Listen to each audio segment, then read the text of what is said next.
పోలీసుల్ని కొయ్ కొయ్ కొయ్ కొయ్ అని ఆరిపిస్తుంటే జనాలేదో ఉన్నారన్నట్టు చూస్తుంటారు. రెండే బండ్లు పోతా ఉంటాయి.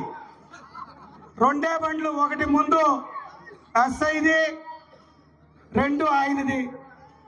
ఈ మధ్య కొంతమంది తెలుగుదేశం నాయకులు మంచి అవకాశాల వరకు వచ్చాయి.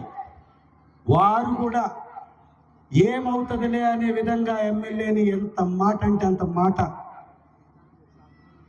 ఊర్లకు రానియకుండా మీరు చేస్తారా? ఎర్రగొండపాలెం టౌన్లోకి రానియలేకుండా చేసినటువంటి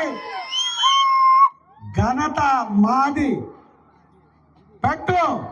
ఇప్పుడు ఇక్కడ పని అవుతుంది. మా దగ్గర డాన్సులు లేవు, మా దగ్గర కామెడీ షోలు లేవు. వచ్చి చూడు ఇక్కడ జనాలు ఎంతున్నారు, నీ దగ్గర ఎంతున్నారు. ఇప్పుడు చూడు, ఇది దమ్మంటే.